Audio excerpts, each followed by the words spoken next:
आइए साथियों, अब हम भारतीय नागरिक सुरक्षा संहिता की दैनिक पुलिसिंग कार्य में उपयोगी कुछ महत्वपूर्ण धाराओं का दंड प्रक्रिया संहिता के साथ तुलनात्मक अध्ययन करें। जैसे कि दंड प्रक्रिया संहिता 1973 की धारा 2(न) में पुलिस थाने के भार साधक अधिकारी अर्थात थाना प्रभारी को परिभाषित किया गया। नए अधिनियम में इसे धारा 2(1)(द) में परिभाषित किया गया है। उसी प्रकार पुलिस थाने की परिभाषा धारा 2(ध) सीआरपीसी के स्थान पर अब नए अधिनियम में धारा 2(1)(प) में शामिल है। वारंट मामलों को धारा 2(भ) के स्थान पर भारतीय नागरिक सुरक्षा संहिता में अब धारा 2(1)(य) में परिभाषित किया गया है। सीआरपीसी में जहां दंड न्यायालयों के वर्गों को धारा 6 में वर्णित किया गया था, वहीं नए अधिनियम में भी धारा 6 में दंड न्यायालयों को परिभाषित किया गया है, परंतु नए अधिनियम में संशोधन करते हुए महानगर क्षेत्र के न्यायालयों को समाप्त कर दिया गया है। अब पूरे भारत में एक समान न्यायालय होंगे, जैसे सेशन न्यायालय मजिस्ट्रेट, प्रथम वर्ग न्यायालय मजिस्ट्रेट, द्वितीय वर्ग न्यायालय मजिस्ट्रेट और कार्यपालक मजिस्ट्रेट।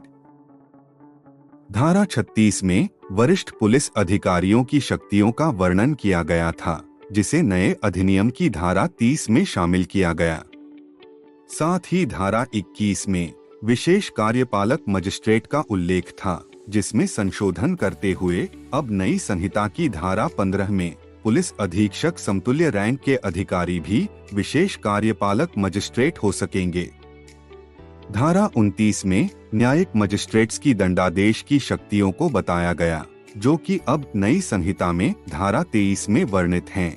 इनके अनुसार मुख्य न्यायिक मजिस्ट्रेट 7 वर्ष से कम अवधि के दंडादेश, प्रथम वर्ग न्यायालय मजिस्ट्रेट 3 वर्ष तक के कारावास के दंड व 50,000 तक का जुर्माना, द्वितीय वर्ग न्यायालय मजिस्ट्रेट 1 साल तक का कारावास का दंड व 10,000 तक का जुर्माना दंडादेश दे सकते हैं। पुलिस द्वारा बिना वारंट के गिरफ्तार कर सकने की शर्तें पूर्व के अधिनियम में धारा 41 व 41(क) में वर्णित हैं, जो कि अब नए अधिनियम में धारा 35 में वर्णित हैं। गिरफ्तारी की प्रक्रिया और गिरफ्तार करने वाले अधिकारी के कर्तव्य धारा 41(ख) में बताए गए थे, जो कि अब बीएनएसएस में धारा 36 में बताए गए हैं। नई संहिता की धारा 43 और धारा 43(3) में प्रावधान किए गए हैं कि अब गिरफ्तार जघन्य अपराधी और आदतन अपराधी इत्यादि को न्यायालय में पेश करते समय हथकड़ी पहनाई जा सकेगी। नए अधिनियम की धारा 37(b) में यह प्रावधान किया गया है कि प्रत्येक थाने पर होने वाली गिरफ्तारी की सूचना देने के लिए एक नामजद अधिकारी होगा। उसका कर्तव्य परिचितों, कंट्रोल रूम और पोर्टल पर जानकारी अपलोड करना होगा।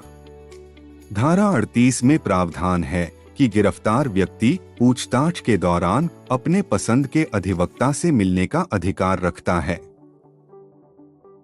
जहां सीआरपीसी में धारा 42 के अंदर प्रावधान था कि पुलिस अधिकारी द्वारा नाम पता पूछने पर यदि कोई व्यक्ति बताने से इनकार करता है तो उसे गिरफ्तार किया जा सकेगा। यह अधिकार अब नई संहिता की धारा 39 में दिया गया है। प्राइवेट व्यक्ति द्वारा भी किसी व्यक्ति को गिरफ्तार किया जा सकता है। यह प्रावधान धारा 43 सीआरपीसी में है, जो अब बीएनएसएस में धारा 40 में वर्णित है। मजिस्ट्रेट द्वारा नए अधिनियम की धारा 41 के तहत किसी व्यक्ति को गिरफ्तार किया जा सकेगा। पुराने अधिनियम में धारा 51 के तहत गिरफ्तार व्यक्ति की तलाशी के प्रावधान बताए गए, जो कि नए अधिनियम में धारा 49 में बताए गए हैं। गिरफ्तार व्यक्ति के चिकित्सकीय परीक्षण के संबंध में धारा 54 में प्रावधान थे, जो कि नए अधिनियम में धारा 53 में हैं। बलात्संग के अपराधी की चिकित्सा व्यवसायी द्वारा परीक्षा की धारा नई संहिता में धारा 52 में है। गिरफ्तार व्यक्ति की पहचान शिनाख्त की कार्यवाही बीएनएसएस में धारा 54 में है। गिरफ्तार व्यक्ति को 24 घंटे से अधिक हवालात में निरुद्ध न रखे जाने के नियम धारा 57 सीआरपीसी में थे, जो कि अब नई संहिता में धारा 58 में हैं। सीआरपीसी में समन का प्रारूप निर्धारण धारा 61 में किया गया था, जो कि अब बीएनएसएस में धारा 63 में बताया गया है। अब समन ईमेल और मोबाइल के माध्यम से भी भेजा जा सकेगा, जिस पर न्यायालय की मुहर की छवि या डिजिटल हस्ताक्षर प्रमाणीकरण के लिए होना अनिवार्य है। धारा 62 सीआरपीसी में समन की तामीली की प्रक्रिया बताई गई थी, जो कि नए अधिनियम में धारा 64 में बताई गई है। इसमें मोबाइल और ईमेल के माध्यम से समन तामील करने की प्रक्रिया धारा 64 में बताई गई है, जिसके अनुसार इस प्रकार समन तामील कराने के लिए पुलिस थाने में रजिस्टर संधारित करने और न्यायालय में संबंधित व्यक्ति का ईमेल, मोबाइल नंबर, पता रखने के प्रावधान किए गए हैं। साक्षी के समन के तामीली की यही प्रक्रिया धारा 71 के तहत नए अधिनियम अनुसार अपनाई जाएगी। सरकारी सेवक का समन तामील उसके कार्यालय अध्यक्ष को भेजकर किए जाने का प्रावधान नए अधिनियम की धारा 68 के तहत किया गया है। साक्षी को डाक से समन तामीली का प्रावधान नए अधिनियम की धारा 71 के तहत किया गया है। गिरफ्तार व्यक्ति को न्यायालय के समक्ष अविलंब लाए जाने का प्रावधान पुराने अधिनियम की धारा 76 में किया गया था, जो कि अब नए अधिनियम की धारा 78 में किया गया है। सीआरपीसी की धारा 93 के तहत तलाशी वारंट जारी किया जाने के प्रावधान बताए गए थे, जो कि अब नए अधिनियम की धारा 96 में बताए गए हैं। सदोष परिरोध व्यक्तियों के लिए तलाशी के प्रावधान धारा 97 सीआरपीसी में थे, जो कि बीएनएसएस में धारा 100 के अंदर किए गए हैं। दोष सिद्धि और परिशांति कायम रखने के लिए प्रतिभूति की कार्यवाही सीआरपीसी की धारा 106 में की जाती थी, जो कि अब नए अधिनियम की धारा 125 के तहत की जाएगी। अन्य दशाओं में परिशांति कायम रखने हेतु प्रतिभूति की कार्यवाही सीआरपीसी की धारा 107 में की जाती थी, जो कि अब नए अधिनियम में धारा 126 में की जाएगी। धारा 109 सीआरपीसी के तहत संदिग्ध व्यक्तियों से सदाचार के लिए प्रतिभूति लेने की कार्यवाही की जाती थी, जो कि नए अधिनियम की धारा 128 में किए जाने का प्रावधान है। धारा 110 में अभ्यासिक अपराधियों से प्रतिभूति की कार्यवाही की जाती रही है, जो अब नए अधिनियम में धारा 129 में की जाएगी।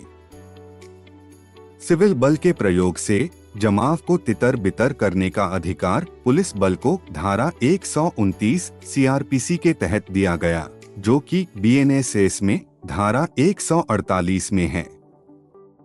सशस्त्र बल के प्रयोग से जमाव का तितर बितर करने का अधिकार पुलिस बल को धारा 149 के तहत दिया गया है।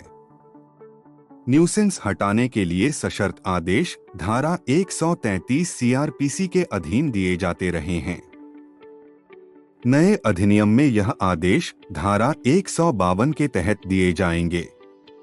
वहीं सीआरपीसी की धारा 144 के तहत न्यूसेंस या आशंकित खतरे के अर्जेंट मामलों के आदेश जारी किए जाते रहे हैं, उसे अब बीएनएसएस की धारा 163 के द्वारा जारी किया जाएगा।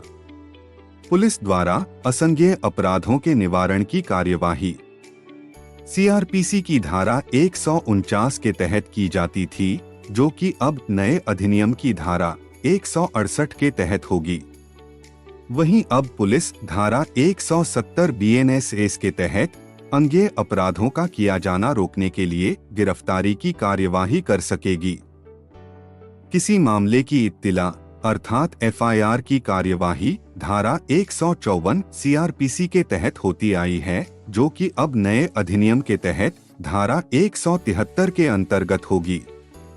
कोई भी व्यक्ति अब मोबाइल या इलेक्ट्रॉनिक माध्यम से भी एफआईआर लिखवा सकेगा। ऐसी मौखिक एफआईआर को 3 दिवस के भीतर सूचनाकर्ता द्वारा हस्ताक्षरित करना होगा। तब तक पुलिस अधिकारी इसकी सूचना डायरी में रखेगा। बाद हस्ताक्षर विधिवत तौर पर एफआईआर को लिपिबद्ध किया जा सकेगा। बलात्संग की पीड़िता, मानसिक या शारीरिक रूप से निशक्त असमर्थ महिला पीड़िता की एफआईआर उनके घर अथवा सुविधाजनक स्थान पर परिजनों की मौजूदगी में महिला पुलिस अधिकारी द्वारा लिखी जाएगी, जिसकी रिकॉर्डिंग भी की जा सकेगी। असंज्ञेय मामलों के बारे में इत्तिला और ऐसे मामलों के अन्वेषण के लिए प्रोविजन सीआरपीसी की धारा 155 में थे, जो कि अब धारा 174 में है। वहीं संज्ञेय मामलों के अन्वेषण की पुलिस अधिकारी की शक्ति धारा 175 के तहत नए अधिनियम में वर्णित की गई है। अन्वेषण की प्रक्रिया जहां सीआरपीसी की धारा 157 में बताई गई थी, वहीं नए अधिनियम में यह धारा 176 हो गई है। इस प्रक्रिया अंतर्गत अब बलात्कार की पीड़िता को अधिक सुरक्षा प्रदान करने के उद्देश्य से और जांच में पारदर्शिता लाने के लिए अपराध के संबंध में पीड़िता के बयान की ऑडियो वीडियो रिकॉर्डिंग करने के नए प्रावधान भारतीय नागरिक सुरक्षा संहिता की धारा 176(1) में किए गए हैं। धारा 176(3) में प्रावधान है कि 7 साल या उससे अधिक की सजा वाले अपराधों में आवश्यक रूप से फॉरेंसिक जांच की जानी होगी। ऐसे प्रत्येक अपराध में फॉरेंसिक विशेषज्ञ को अपराध स्थल पर आवश्यक रूप से जांच करना होगी। यह भी आदेशित किया गया है कि सभी राज्य 5 वर्ष के भीतर सभी जिलों में फॉरेंसिक लैबोरेटरी स्थापित करेंगे, तब तक दूसरी फॉरेंसिक सुविधाओं की अधिसूचना जारी की जाएगी। साक्षियों को हाजिर करने की शक्ति सीआरपीसी की धारा 160 में पुलिस अधिकारी को दी गई थी, जो कि अब धारा 179 बीएनएसएस में होगी। 60 वर्ष से अधिक के व्यक्ति और गंभीर बीमारी से पीड़ित व्यक्ति को पुलिस स्टेशन में उपस्थित होने से छूट प्रदान की जाएगी। पुलिस द्वारा साक्षी की परीक्षा और बयान लेने के लिए धारा 161 सीआरपीसी के तहत शक्ति प्रदान की गई थी, जो कि अब नए अधिनियम में धारा 180 के तहत शामिल की गई है। न्यायिक मजिस्ट्रेट द्वारा संस्वीकृतियां और कथन अभिलिखित करने की प्रक्रिया सीआरपीसी की धारा 164 के तहत की जाती रही है, जो कि अब बीएनएसएस की धारा 183 के तहत की जाएगी। इसी अधिनियम में धारा 183(6)(a) के अनुसार बलात्कार से पीड़ित का बयान केवल महिला न्यायिक मजिस्ट्रेट द्वारा लिया जाएगा। यदि महिला न्यायिक मजिस्ट्रेट उपलब्ध नहीं है, तो किसी महिला की उपस्थिति में पुरुष न्यायिक मजिस्ट्रेट द्वारा उसके बयान लिए जा सकते हैं। बलात्संग की पीड़िता की चिकित्सकीय परीक्षा धारा 164 क सीआरपीसी के तहत की जाती रही है, जो कि अब नए अधिनियम के तहत धारा 184 के तहत की जाएगी। धारा 184(3) के तहत चिकित्सकीय रिपोर्ट पुलिस अधिकारी को 7 दिवस में दिया जाना होगी। पुलिस अधिकारी द्वारा तलाशी की प्रक्रिया धारा 165 सीआरपीसी में बताई गई है, जो कि नए अधिनियम में अब धारा 185 में बताई गई हैं। 24 घंटे के अंदर अन्वेषण पूरा न होने पर रिमांड प्राप्त करने व उसकी अवधि सीआरपीसी की धारा 167 के तहत बताई गई थी, जो कि नए अधिनियम में धारा 187 के तहत वीडियो कॉन्फ्रेंस के माध्यम से भी ली जा सकती है। साक्ष्य पर्याप्त होने पर मामले को मजिस्ट्रेट के पास भेजे जाने की कार्यवाही धारा 170 सीआरपीसी में की जाती रही है, जो कि अब नए अधिनियम की धारा 190 में की जाएगी। अन्वेषण कार्य में पुलिस अधिकारी द्वारा संधारित की जाने वाली डायरी सीआरपीसी की धारा 172 में प्रावधानित थी, जो कि अब नए अधिनियम में धारा 192 में शामिल की गई है। अन्वेषण के समाप्त होने पर पुलिस अधिकारी की रिपोर्ट तैयार करने की प्रक्रिया धारा 173 सीआरपीसी में दी गई थी, जो कि अब नए अधिनियम में धारा 193 में बताई गई है, जिसमें बताया गया है कि अब ऐसी रिपोर्ट इलेक्ट्रॉनिक माध्यम से भी मजिस्ट्रेट को समयावधि में सूचनाकर्ता और पीड़ित को 90 दिवस में दी जाना होगी। आत्महत्या के प्रकरणों में पुलिस द्वारा जांच और रिपोर्ट की कार्यवाही सीआरपीसी की धारा 174 के अंतर्गत की जाती थी, जो कि अब बीएनएसएस की धारा 194 में की जाएगी। मृत्यु के कारणों की मजिस्ट्रियल जांच हेतु पूर्व अधिनियम की धारा 176 में प्रावधान थे, जो कि नए अधिनियम की धारा 196 में शामिल हैं। न्यायिक मजिस्ट्रेट द्वारा किसी अपराध का संज्ञान लिए जाने का प्रावधान सीआरपीसी की धारा 190 के अंतर्गत निहित थे, जो कि अब भारतीय नागरिक सुरक्षा संहिता की धारा 210 में निहित है। इस धारा के अनुसार अब नए संशोधन के तहत यह प्रावधान है कि मजिस्ट्रेट इलेक्ट्रॉनिक माध्यम से भेजी गई पुलिस रिपोर्ट पर से भी अपराध संज्ञान में ले सकेंगे। दोष मुक्ति या दोष सिद्धि के निर्णय न्यायालय द्वारा धारा 235 सीआरपीसी द्वारा अभिदत्त शक्ति के द्वारा दिए जाते थे, जो कि अब नए अधिनियम की धारा 258 के तहत दिए जाएंगे। इसके अनुसार न्यायालय में दोनों पक्षों के द्वारा प्रस्तुत अंतिम तर्क के बाद 30 दिन के भीतर निर्णय पारित किया जाना आवश्यक होगा। किन्हीं विशेष दशाओं में यह अवधि 45 दिवस हो सकेगी। संक्षिप्त विचारण अर्थात समरी ट्रायल की प्रक्रिया सीआरपीसी की धारा 260 में वर्णित है, जो कि भारतीय नागरिक सुरक्षा संहिता की धारा 283 में शामिल है। अभिरक्षा में बंदी को न्यायालय में प्रस्तुत करने के प्रावधान सीआरपीसी की धारा 270 में बताई गई थी, जो कि नए अधिनियम की धारा 305 में बताई गई है। न्यायालय की कार्यवाही को मुलतवी या स्थगित करने की शक्ति सीआरपीसी की धारा 309 में वर्णित है। इस संबंध में नए अधिनियम में धारा 346 में प्रावधान है कि अब किसी प्रकरण में 2 बार से ज्यादा स्थगन नहीं दिया जा सकेगा। अभियोजन चरण में अधिवक्ताओं की अनुपस्थिति स्थगन का कारण नहीं होगी।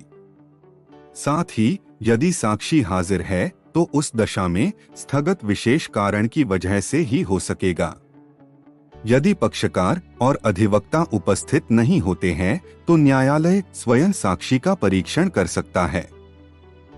इसका मुख्य उद्देश्य न्यायालयीन कार्यवाही में तेजी लाना, साथ ही गंभीर अपराधों, मुख्यतः बलात्संग लैंगिक अपराधों में त्वरित न्याय को दृष्टिगत रखते हुए आरोप पत्र दाखिल होने के 2 माह के भीतर कार्यवाही पूर्ण करना है।